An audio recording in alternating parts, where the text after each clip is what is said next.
Ito ang simbahan ng Fonte Colombo na matatagpuan dito sa Rieti, Italy. Fonte Colombo na ang ibig sabihin ay Fountain of the Dove.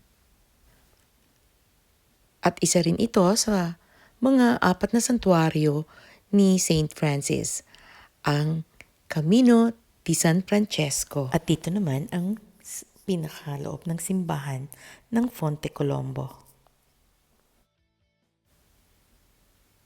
At nandito rin ang isang napakaantik na imahen ng mahal na Birhen at ng kanyang anak na si Jesus. Isang napakalaki at napakagandang masterpiece ng wood carving. Ito, according to them, isang napakalaking bark lang ito ng tree. At dito rin sa Rieti, ang pinaka-evangelization ground ni St. Francis. Kasi kung natatandaan natin na mahal kay St. Francis ang nature. At dito naman na yung lugar kung saan inoperahan sa mata si St. Francis. At dito rin yung lugar kung saan niya kinausap ang apoy na sana wag siyang saktan habang inooperahan siya sa mata. Dahil noong mga panahon na yun, ay hindi pa uso ang anumang anesthesia.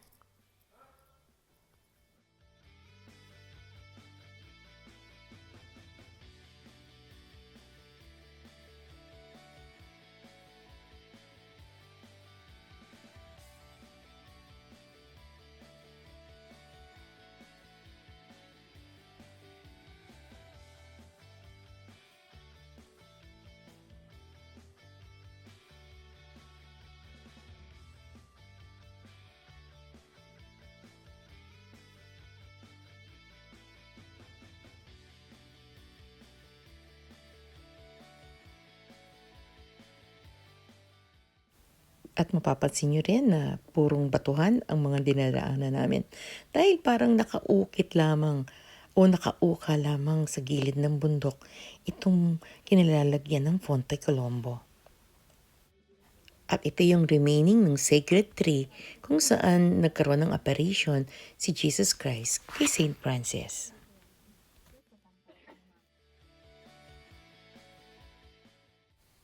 At makikita rin natin sa paligid ng bark ng tree na to na napupuno ito ng mga maliliit na papel na likha ng mga dumadalo na pilgrims dito. Nagsusulat sila ng kanilang mga petitions at hinuhulog nila dito. Mismo, kung nasaan si At may kakaiba nga talagang feelings o pakiramdam habang tinatouch namin yung bark ng tree na yon at nagdadasal. We know na dini-dini ni Jesus Christ ang mga panalangin namin.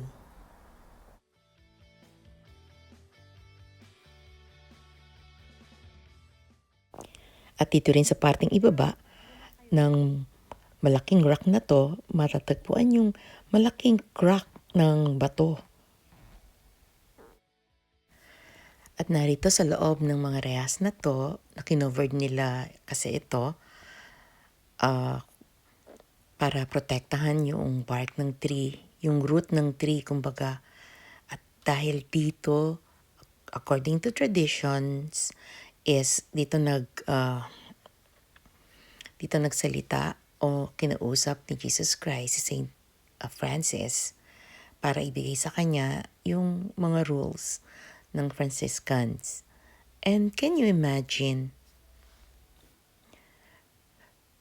12 centuries nung nabuhay si Saint Francis, but still, makikita pa rito ang roots ng tree kung saan dito tumayo si Jesus Christ noon.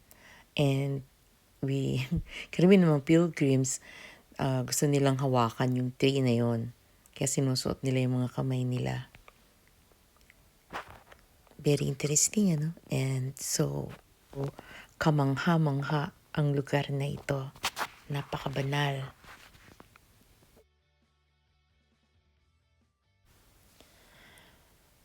At dito ang very spot wherein dito ay sinulat ni Saint Francis ang Franciscan Rules.